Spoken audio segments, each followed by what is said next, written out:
ngoma mvuge mu mwanya mutoyi ni umunsi turiko turahimbaza canke isi kirahimbaza kubizera ukuza kwa Mpwemu Yera. Haleluya. Mpwemu Yera ndamukunda. Niyo umuntu ningene numva ngomba kubivuga, sindi ko ari ama emotion, sinzi ko ari iki, mugabo ndazi ico Mpwemu Yera asigura ku buzima bwanje. Ndanzi ingene Mpwemu Yera ashobora gutora umuntu ari simple, umuntu ari nyuma y'abandi, ariko umuntu mu maso y'abantu umenga arasanzwe, Mpwemu Yera akamugira ikintu kidasanzwe. Ndazi ingene ashobora gutora uwitwa Samson, umwana yavutse amezi 9 nk'abandi, ariko akaba afise inkomezi zishobora kumushoboza gufata imbwebwe 300. Jiki niyo niko nagisoma, hari ikintu ngerageza kwibaza. Umuntu ashobora gufata imbwebwe 300, harimo ibintu bibiri. Icambere, yirutse n'imbwebwe gute kugira yishikire. Hama aca yongera yiruka yifise, acaza kuyibohanya umurizo n'iyindi mbwebwe. Aca subira yiruke afatanye. Bibiri kiratudekriva ngo afata imbwebwe 300 arazibohanya. Sindiko muriko murumva. Hama Bibiliya nitubwira ngo yari yakubise amapompage menshi, yari yakweza ipuri, yari yagize itizi. Bibiri tubera ngo Mpwemu aramucanira. Ngo amaze gucanirwa na Mpwemu w'Imana, aca atangura gukora ivyo bintu. Sindiko mwumva ingene Mpwemu Yera ashobora gufata umuntu normale nka wewe, umuntu ari nyuma petetre y'abandi, mugabo kubera presence yiwe mu buzima bw'iwawe akakugira ikindi kintu abantu bagatangara. Alors uyu Mpwemu Yera ndamuzi mu ntege nke zanje ingene yamambera inkomezi. Yohana 16:12 urampa semeur na courant na message. Yohana 16:12 aravuga ngo nari ngifise vyinshi vyo kubabwira ariko ntimushobora kuvyihanganira ubu. 13. Ariko uwo Mpwemu w'ukuri niyaza azobarongora abashitse kukuri kose, kuko atazovuga ivyo yigeneye, ariko ivyo azokumva vyose n'ivyo azovuga, kandi azobamenyesha ibigira bize. Courant, ok. J'ai encore beaucoup de choses à vous dire, mais vous ne pourriez pas les supporter maintenant. Semeur, j'ai encore beaucoup de choses à vous dire, mais elles sont encore trop lourdes à porter pour vous. Message. I still have many things to tell you, but you can't handle them now. 13. Message. But when the friend comes, the Spirit of the truth, he will take you by the hand and guide you into all the truth there is.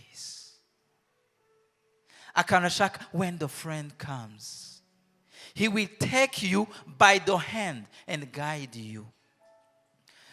Yesu ariko arabwira intumwa, sekomse ariko arazisezera, abarera ati numva nari ngifise ibintu byinshi nobabarira, mugabo amajiga mufise, capacité mufise ntashobora gukwiramwe ibintu naye numva ndababarira. Ndafisa yandi mabanga, ndafisa ubundi butunzi numva nagomba kuba, mugabo ndabaravye ivyo bintu biraremereye cyane kuri mwebwe, uyu mwanya nimwoshobora kuvyakira. Ahandi yaravuze ibijanye ngo ivyanje bigiye kubatsitaza, mu yandi majambo mugiye kubona ibintu biri kuri nivo yo hejuru mudashobora kwakira muri uno mwanya. Ofretse yashatse ko hari ikintu kimwe, numva mfise $100, mfashe Yada gakobwa kacu nkagaha $100, ndagaha ikintu ciza umuntu wese yirukira $1. Mugaba kubera ari akana, capacité yo kumenya ico gahawe n'ingene kagikoresha, nibaza reflexe ya mbere $100 ibonamwe urupapuro. Ikinaca saba arondera stilo, agaca yandikako, ahejeje kwandikako agaca ayifata, agaca tabura, yatevye agaca ayirya. Mugabo ukuze ico kinahawe arashobora kugikoresha neza kikamubera umugisha. Yesu avuze ngo numva nari ngifise amadolari, reka nkore kino tema, numva nari ngifise ibintu byinshi byo kubabarira, mugabo ingene mumeze kubera Mpwemu Yera ataraza muri mwebwe, ivyo bintu nivyo babera byiza, nimwona ashobora kuvyakira. Sindi ko mwumva ko ijuru rishobora kuba rifise ibintu bikomeye ku buzima bw'iwawe, muga kubera nivo yawe spirituellement na presence ya Mpwemu Yera muri wewe n'urugezo mubanye na Mpwemu Yera, ijuru rikaba riratebeje gutanga ivyo bintu, kandi ijuru ryagomba kubiguha. Ahandi acaza akavuga ngo Petero, Yohana, Yakobo, reka mvuge Bidi, Lise, Gerard, Ninette, Ponte, Carmen, n'abandi mwese muri ngaha ntashobora kuvuga amazina.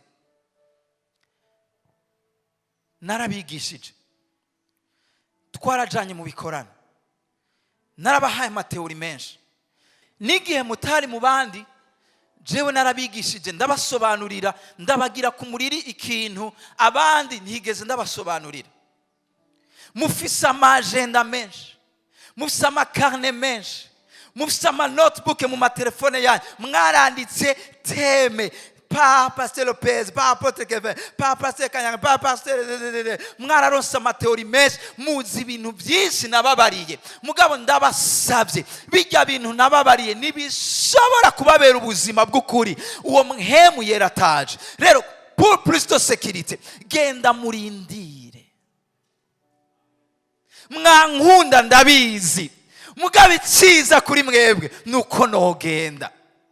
Yesu no we ugiye twosigana nani, oya nimwamenye ivyo ari byo, jewe kubana namwe nagendana namwe, mugabo ngiye sinzogaruka mu buryo bwa Mpwemu ngendana namwe gusa, nzogerera muri mwebwe. Reka gatonda bibereke amateori twiga ibibuja amajambo y'Imana, mwumva ubu butumwa. Nene murabona ko ndashobora kuvuga ubutumwa aha mwese muri ko muranyumviriza, mugabo akabona umuntu yitwara ukuntu kavuga mbo yumva ivyo nanje nama numva, cyane twumva ibintu bitandukanye. Yesu yarashatse kubabarira ngo aya mateori ni nk'ababaganga bize medicine. Hari umuganga ari ngaha Arsene, sivyo? Nta ngaruka ihari y'itabi, muhamubitse, sivyo? Na alcohol nyinshi. Sumwigisha atwigisha aragwaye diabete igeze kure, baramubwira aha rero gasubira kunywa inzoga, karabaye, bari bamaze kumuca ino n'umu professeur, mugabo baramubwira ati akayoga, kandi n'umu professeur arabizi, mugabo aza amateori, mugabo harabuze da power ituma amateori acika ubuzima muri bo. Nico ituma bikigora, byaramugora agasanga yakanyoye ino rya kabiri, akakanyu ino rya gatatu, naca afisa bikorako. C'est la même chose no mubakizwa, kumva amajambo y'Imana. Hari umuntu par excellence ashoboza amateori ko acika ubuzima bwawe, uwo ni Mpwemu Yera mu buzima bw'iwawe. Sino cuba umuntu yumva ibintu byinshi mugataca afisa bikorako. Bajya bafasha ingo barabizi, barafise amateori, barafise amadoktora muri psychologie, barafise ibintu ubumenyi bwinshi, mugabo defu urasanga niwe byahereyeko ku rugo rumunanira kuba. Si bijanye na de teori, hariho ubuzima. Ubwo buzima nibuva mu manote, nibuva mu byo wumvise, ubwo buzima buva mu muntu yagerere muri we agushoboza. Yesu ariko arabarira, hagarika ibintu byanyu, gusenga kuwa mbere, kuwa gatatu, kuwa kane, kuwa gatanu, ivyo sivyo bihagije. Ndashobora gusenga de lundi à dimanche, mugabo ubuzima ndiko na manifesta atari ubuzima bwa Mpwemu. Ubuzima buza gucika ubuzima bw'Imana iyo umuntu amaze kugira conscience y'ukubaho kwa Mpwemu w'Imana muri we, igikorwa akora muri we. Mubanze murindire, naho nabigishije nzobarungikira uwundi,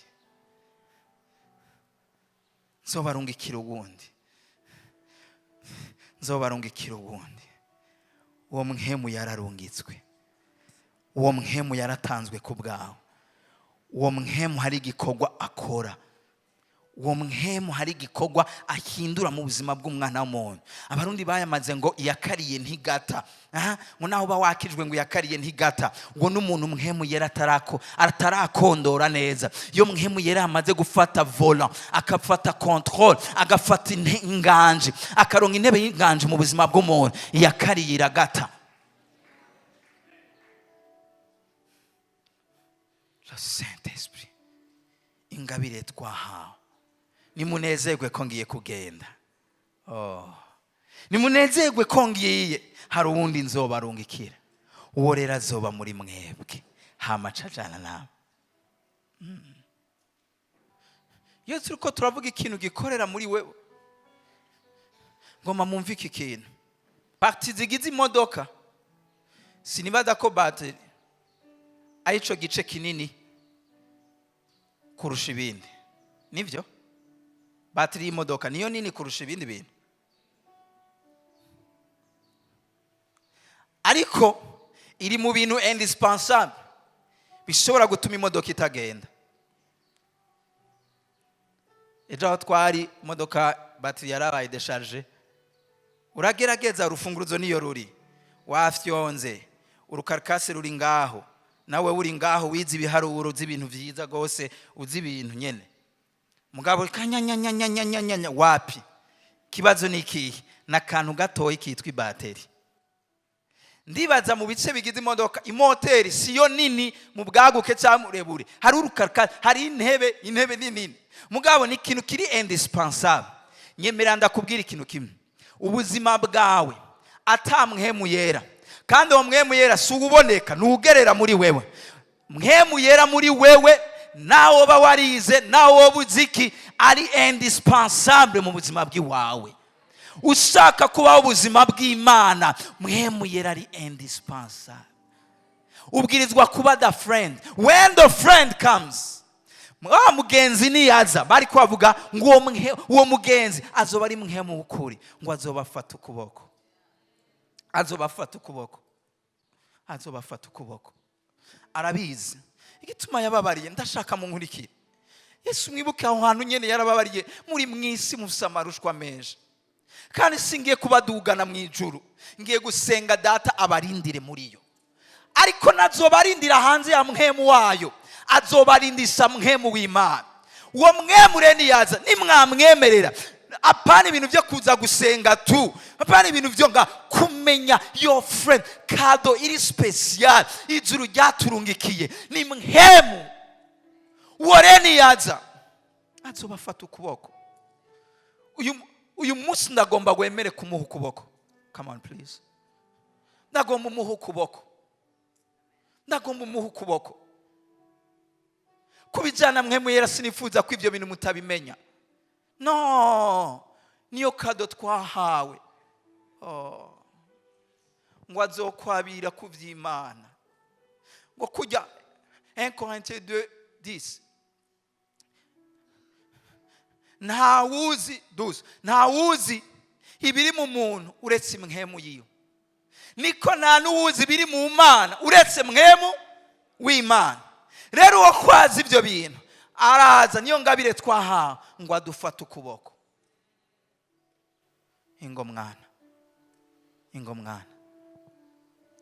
aha nta nzira ihari mwana, aha nta nzira ihari, twigire hariya.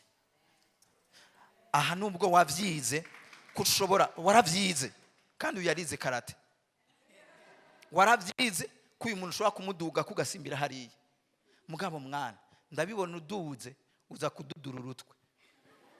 Saha rero mwana twigire, uwo mpwema azobafata ukuboko. Listen, nta muntu yemereye mpwemu kumufata ukuboko apfa gushikirwa n'ibyo ari byo byose. Reka nsubiremo, nta muntu yemereye ukuboko kwa mpwemu ashikirwa n'ibyo ari byo byose. Nibimushikiye vyitwa bibi, bifise impamvu Imana yabiretse, birashika igikorwa bije gukora. Uwo mpwemu rero niyaza, uyo mugenzi niyaza, kandeke bya mpwemu, uwo mugenzi niyaza azobafata ukuboko. Araza amarira yawe, arazi ibikubabaza, ariko mwemerera gufata ukuboko. Ni Imana muri wewe, n'umuremyi w'ijuru n'isi, azi iminyuro yose, abona hariya wewe ukiri ngaha. Mwemerera gufata ukuboko, mwemerera gufata ukuboko. Mwana, ndazi bigiye kugushikira. Yesu yavuze ngo uyo rero azokwabira ku byanje hama aca bigushikiriza. Azakubwira ati mwana, hari ibintu bigira bikubeko. Satani yakunsabye ngo akugerageze. Yobu, Satani yakunsabye agira kugerageze, ariko ntutinye, ngomba kumukoza isoni. J'ai confiance muri wewe, ndazi ico nashize muri wewe. Yobu, ntucike intege, wewe ubandanye. Satani, hoya, ni kubera wamuhezagiye, wamuhaye inka, wamuhaye ubutunzi, afise amahera menshi.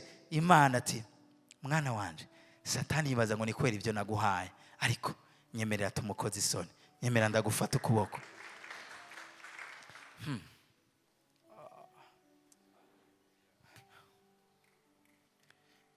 Mpwemu Yera, igituma Yesu avuga muri Matayo 10:28 ngo nimuze abarushe n'abaremerewe ndabaruhura, hama mwikoreze ingata yanje yoyirahwahutse, hama munyigireko ngogira ngo mubone akaruhuko k'imitima yanyu.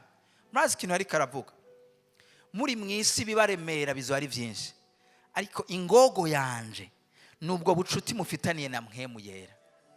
Ingogo yanje, donc ingata yanje, ingati izotuma wihanganira kuburu wawe, ingati izotuma wihanganira ibikugerageza, ni kubana na Mpwemu w'Imana. Malheureusement hari ikintu Imana yigeze kuvuga ngo Mose, abantu numva no barandura kuko bankengereye, babonye ngo abanaki baca bibagira ubumana bwanje. Aba bantu bankengereye, bantu b'Imana, Mpwemu Yera n'ingabire twahawe ngo adufashe gutambuka muri ino si yuzuye amahwa, yuzuye ibibi, kandi kanatsinda si wacu. Isi ntizo kwigera imba nziza ku bana b'Imana, mugabo udufasha ni Mpwemu Yera. Mwemerere afate kwa kuboko mujane. Icyambere ngoma kuvuga muri ngoma mvuga bitatu gusa. Mpwemu Yera azotubera umwigisha, atumenyesha ubwenge. Jean 14:25, Yohana 14:25. Yohana 14:25 aravuga ngo ivyo ndabibabariye nkiri kumwe namwe, ariko umwitsa ari we Mpwemu Yera, uwo Data azorungika mu izina ryanje, niwe azobigisha vyose, kandi azobibutsa ivyo mbabariye vyose. Azobajejwe igikorwa cyo kubigisha, azobajejwe igikorwa cyo kubigisha, azobajejwe igikorwa cyo kubigisha. Afata umuntu w'umutungo, adafise ubumenyi bwinshi, akamwigisha.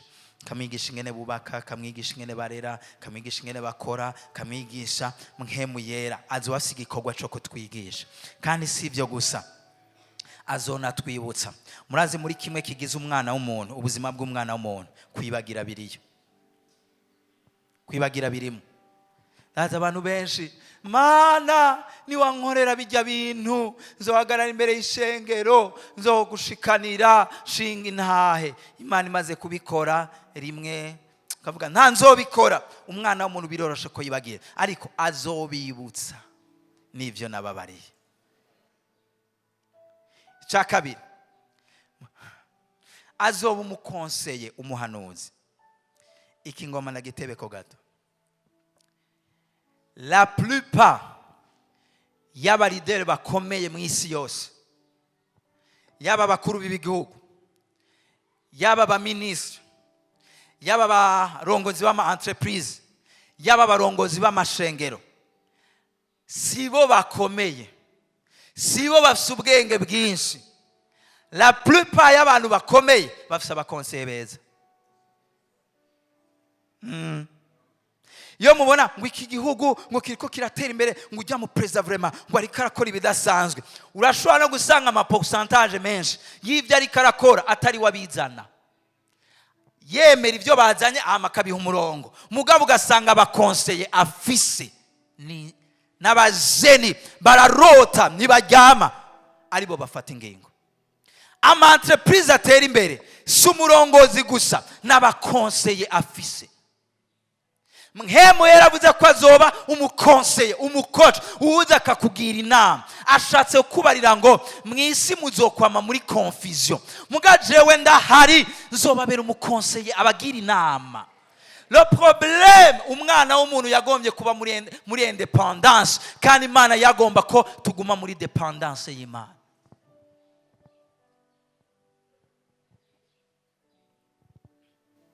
Iki gitondo ni Pentecote, nagomba wemerere Mpwemu Yera ko umukonseye wawe. Mana ibi ndabikore gute? Mana ibi sindiko ndabyumva, ibi sindiko ndabitahura, ibi ntibiri muri kamere kanje, ibi ntibiri mu maplan yanje. None vya vrai iyo plan yo ugomba, ibigomba ndabigenze gute?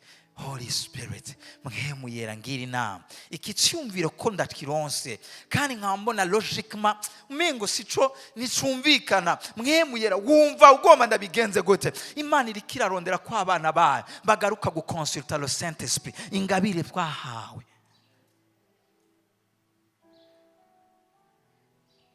Kandi ibyo mubimenye, hari ingingo uzosanga Imana iguhaye gukora utasanga ziri logique, kuko Imana igomba kugukura mu bidasanzwe, mu bisanzwe ikagusha mu bidasanzwe. Imana ishimwe cyane. Kubera umwanya, icya gatatu Mpwemu Yera ni force, ni nkomezi. Iruke Abanyefeso 3:15.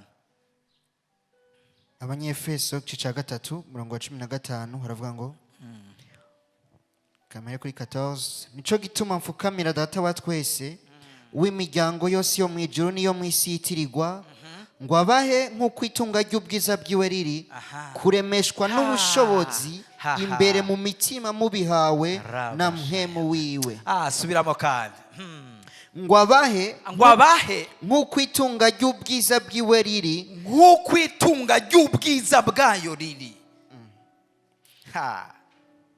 Abahe nk'uko itunga ry'ubwiza bwayo riri.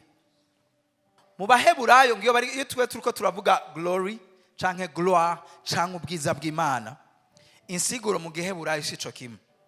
Mu Baheburayo kugira avuga ubwiza murazi ya minzane ushirako ibintu nk'ikiro hama igaciduza ngaha, murayibona ijya minzane. Bavuze rero glory cyangwa ubwiza mu Baheburayo, bashatse kuvuga ngo mufashe ibintu byose by'isi biremereye mukabishirako, ntibishobora kuringanira n'icyo Imana iri. Donc iraremereye, ni nini ku buryo mwofata iby'isi byose ujya munzane ntiwoduga. Abavuze ngo ibahe nk'uko itunga ry'ubwiza bwayo riri, ibahe kuri bya bindi byinshi ifise muri yo, kugira iki? Kuremeshwa n'ubushobozi, kuremeshwa n'ubushobozi imbere mu mitima mubihawe na Mpwemu wiwe. I ask him to strengthen you by his spirit, not a brute strength, but a glorious inner strength. Semaine ivuga ngo je lui demande qu'il vous accorde à la mesure à la mesure de ses glorieuses richesses, d'être fortifié avec puissance par son esprit dans votre être intérieur. Shengero ry'Imana avuze ngo ibaye kurema indani mu mutima, ni hahandi bishika wabuze umwana mugabo kuko wemereye ngo aguhe ko kuri ryatunga, wemereye akaguha kunywa kuri vino yiwe, ikaguha indani, birababaje, birarijije, birase kandi birumvikana. Mugabo kuba mwemereye akaguhako akakunyweshako, ukaremeshwa inyo ina indani mu mutima wawe, ugasanga indirimbo zirasohotse atari uko byari bikunda, atari uko wari ubyemerewe, abandi bantu bakakunumya mugindana ukumva ndaremye. Kenshi byanka ryari nuko twase kwaduhako agushoboze nk'uko itunga ry'ubushobozi ry'ubwiza bw'iyo riri kuremeshwa imbere mu mutima wiwe. Utamera nk'Abisirayeli ngo mbega twosohora inanga zacu ugute turi mu gihugu c'ubuja. Birashoboka ko usohora inanga yawe uri mu buja, uri muri esclavage, uri mu bugaragwa, uri kuraca mu gusorwa mu nzu. Kubera iki? Hari ubushobozi ndani buriko burakorera muri wewe, hari ubushobozi bukuremesha. Uyu munsi ndabasengera kugira ngo Mpwemu Yera akorere indani muri mwebwe, abahe kwitunga ry'ubwiza bwiwe, abahe kurema indani mu mutima, mube invincible, mube abantu iyo baca mu bintu ibyo ari byo byose wemere kwaguhako kurema. Ndavuze kurema, kugira amahoro, shalom shalom, amahoro y'Imana, kugira umunezero atari uw'abarundi wo kwitwengesha, atari uwo kuvuga ngo ni sawa atari sawa, ariko indani mu mutima ukumva ndanezerewe. Ibi niba vyiga mu ishuri, iri ni ishuri rya Mpwemu Yera, akuremesha indani mu mutima. Bagusohoye mu nzu, bakubwiye ko ejo bagusohora, ariko indani mu mutima, indani mu mutima, indani mu mutima. Naho imisuko nitoshurika, n'imyelayo ntiyere, ntihabe hakigira na kimwe mu ruhongore, naho nyene nzovuga ngo Uhoraho niwe gakiza kanje, nzovuga ngo Uhoraho niwe Mana yanje. Iki ni igikorwa Mpwemu akora. Arazana la force surnaturelle, arazana boldness, determination, arazana ubuzima batexplica, badasigura. None yo niwo tukimana kumerewe gutya, none ibyo muri ko muravuga nabyo nzi, ariko itsonzi Imana yamaye kubyiza. No nibi nabyo nyene sinoreka kuyishima. Iki ni igikorwa Mpwemu aba ariko arakora mu buzima bw'umuntu. Abahe kurema indani mu mitima, abahe indani kurema mu mutima, abahe indani kurema mu mutima, kugenda mwemye, kugenda mwemye, kugenda mwemye.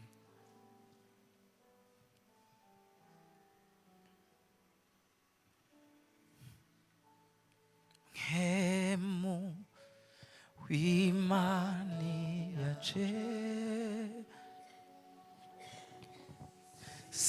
sinshobora gusigara uko ndi. Urabyizera? Biririmbane nanje.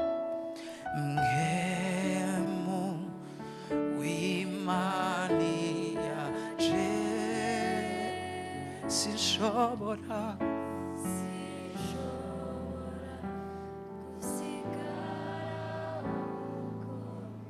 nyimbo byizeye birimbe cyane uti Mpwemu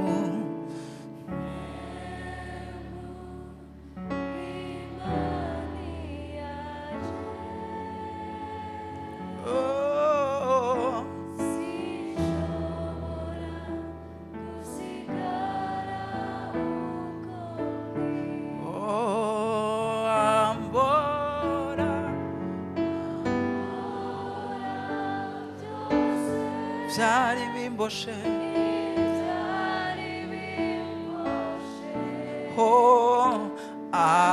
ananagura amarira yanje yose, anyeganyeza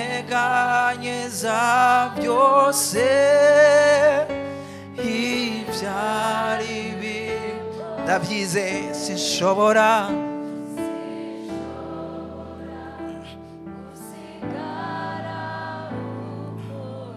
semerera mbora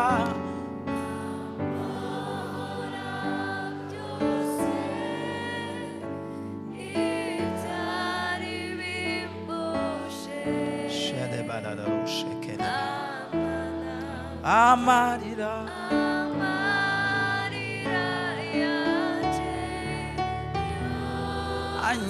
anyeganyeza byose ibyari bimboshe sinshobora gusigara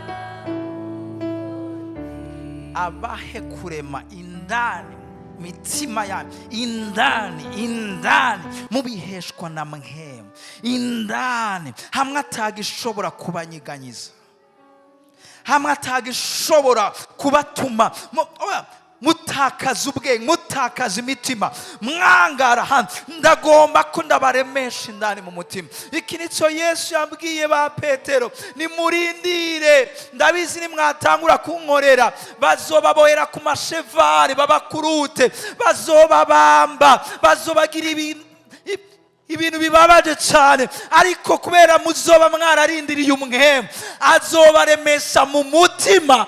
Buririmbe indirimbo ku musaraba babambye, muririmbe bariko barabakuruta ku mafaransa, muririmbe bariko barabaturira, muzoririmba. Ikizobatuma mutanyiganyizwa n'uyu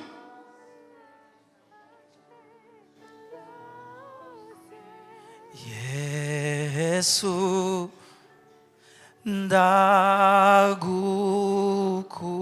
Ndagukuze senda kwiha ndahevye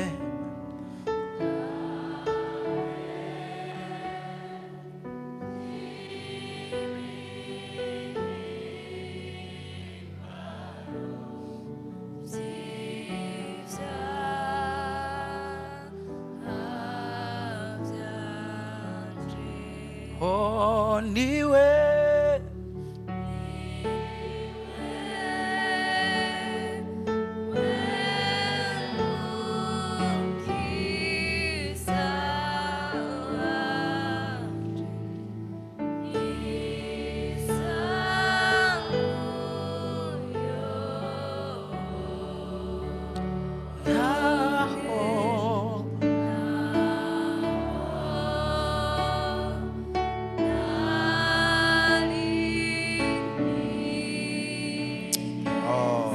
haleluya.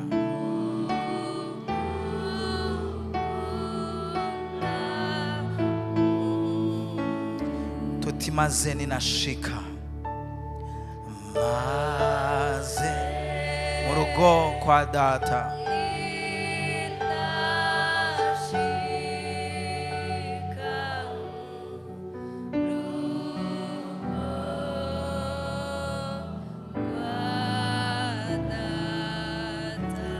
rurimwo y'amazu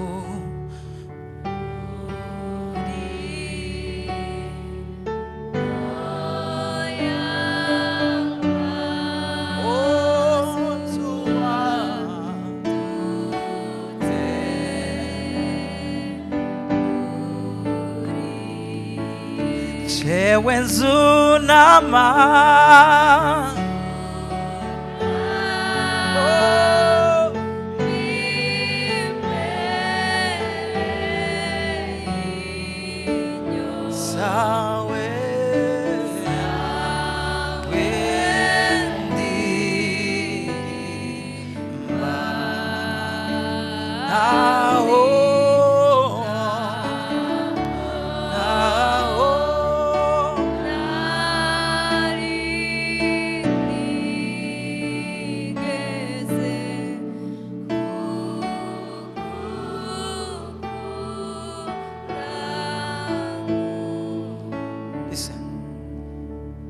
wayiririmbye. Nibaza ko histoire tuzizi. Isengero ryariko rirahamwa, babashira mu mastade, bari kubakorera k'ibirori byo kubababaza, bugurura intare kugira zibasemure. Ariko no muri ibyo no kubona intare zije, kuko ari kinindani cabaremesha mu mitima, cabatera urukundo rw'Imana rutanyiganyizwa, bagasohora indirimbo, bakaririmba indirimbo, bagatazira Imana. Iki nicyo cyatumye Pawulo na Sila bari mu ibohero, bakubiswe, bamerewe nabi, bakavuga ngo ariko nubwo batuboshe indirimbo ziracariho, akanwa turacagafise. Bagasora indirimbo bakaduza amajwi yabo. Ibi nibisoboka, ibi nibavyigisha, ibi nibabikubarira, ibisa amateori. Ubu n'ubuzima bwa Mpwemu. Ubu ni wa Mpwemu, wa mugenzi aba yaragerereye indani mu mutima wa, akakuremesha indani mu mutima, akakugara amaso y'umubiri. Nubona intare, nubona ibibazo, nubona ibigeragezo, nubona ibitarakunda, ariko ukabona ubukuru bw'Imana, ukabona ubwiza bw'Imana. Nga Stefano ariko arategwa amabuye, nta kindi yabona ngo arangamije. Abona mu ijuru, abona uvyagiye ku ntebe, abona ahagurutse kuri ya ntebe. Uyu Stefano gira bamutera amabuye, navuge ngo ndabihevye. Hari ikintu camuremesha mu mutima, hari ikintu camugera, hari ikintu, hariho force, hari ubushobozi badakura ku isi, hari ubushobozi bw'indani bwamutera mu gishingo cyo kubona ibuye bateye, akabona ubwiza bw'Imana. Shengero, harageze ko umuntu wese aba inshuti na Mpwemu Yera, kuko uyu Mpwemu niwamwirengagiza uzogwana ku isi wenyene, ariko niwamugira umugenzi ntuzokwigera ugwana wenyene, azogwanana nawe.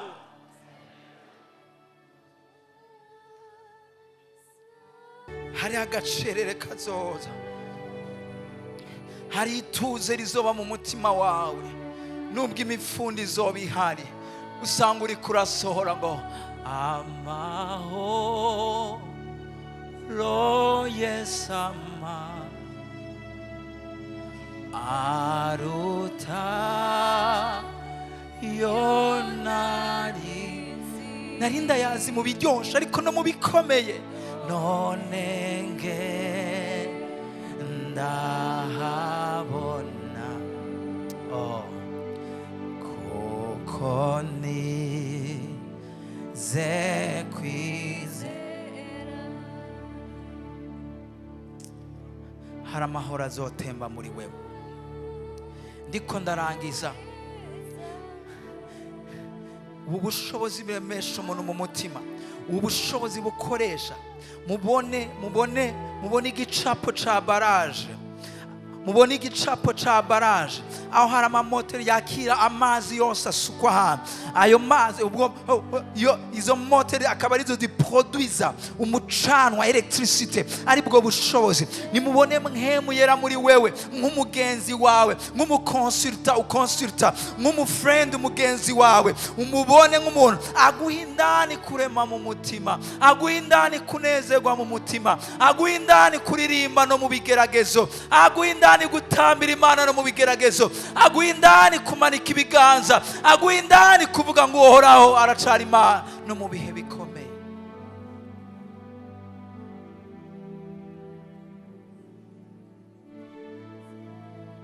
Abanyefeso 6:10 cavuga ngo ibisigaye bene data muremesherezwe mu mwami wacu. Ibisigaye bene data muremesherezwe mu mwami wacu. Ibiciro biriko biraduga kandi suko bigiye kumanuka, isi nigiye kuba nziza, ariko muremesherezwe mu mwami wacu. Ndabisubiyemwo, ni muri mwisi kandi isi nizokwigera iba nziza. Ibintu bibandanya biba, isi kirashirana n'ivyifuzo vya, ariko muri ivyo vyose ko mutarabisi nabasize nkaba nabasize mwenyene nkabarungikira mwe, muremesherezwe muri uwo nyene nabarungikiye. Mureme muremesherezwe mu mwami wacu. Uburyo bwiza bwo gusabana n'uwo Mpwemu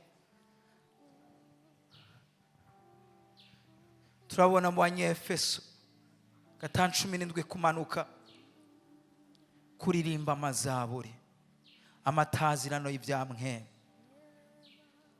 Nagoma mubinyemereye muri kano kamelodi, abahawe kuvuga mu utamenyekana n'uburyo bumwe bwo kuvugana n'uwo Mpwemu. Utarabihabwa n'uyu mwanya kashobora kuba akaryo kawe, ariko ndagomba mu mutima wawe uvuge ngo Mpwemu Yera ndagukunda kandi ndagukeneye birushirije. Mpwemu Yera, I wanna be your friend. Je veux être ton ami. Je veux être ton ami. Ndagomba kuba umugenzi wawe. Ndagomba kunywana nawe. Please, ndagomba umuntu wese nyimba ari uwo wunamika amaso yawe. Mebrashtapalendo stubele kusha. Milenda bakaya dashekote bash. Peliramandele kusha daba. Prendo kopele kushe de balakaya. Ina da bashanda da bashiketele ba. Rambanda da boshekaya mama mama mama. Ina le kolo boshete ke baba baba bashendele broho de badesh. Milanda le kuda la ban. Ina le kolo do boshende brakada baya. Lana boshita balalendo. Ilana mama mama mama mama deleko. Arashobora ko uyu munsi yongera kwatsa ikintu muri wewe. Ashobora kongera kwatsa ubushizi bw'amana. Ashobora kongera kwatsa la joie. Arashobora kongera kwatsa umunezero. Arashobora kongera kwatsa urukundo rw'Imana. Arashobora kongera kwatsa ubusabane bwawe n'Imana. Arashobora kwatsa imwemu y'igitinyiro c'Imana muri wewe. Arashobora kongera kwatsa kuri uno munsi. Ndagomba usabane nawe ugira isengesho uhagurutse canke wicaye, I don't care, ariko nagomba Mpwemu Yera nunsiga uko nari uyu munsi. Please, Spirit of God, nkorako Mpwemu Yera, nkorako Mpwemu Yera, bwa bushobozi buremesha indani kakaboregwe ya vino ya Mpwemu Yera. Nakeneye kunywa ku gikombe ca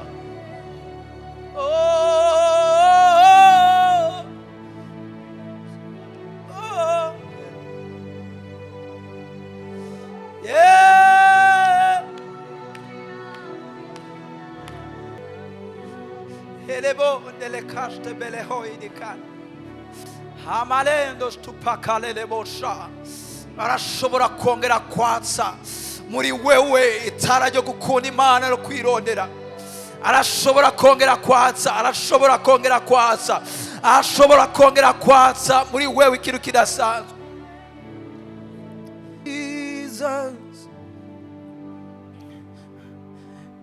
Holy Spirit,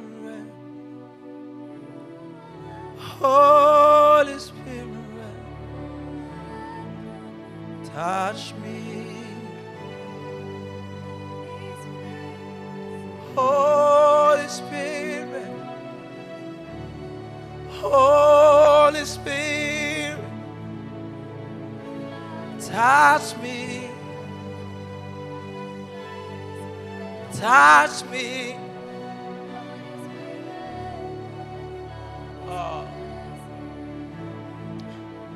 Yatsitara n'umuriro w'amahemu muri wewe.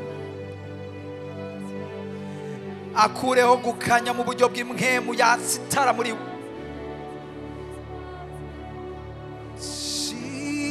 Jesus, Jesus,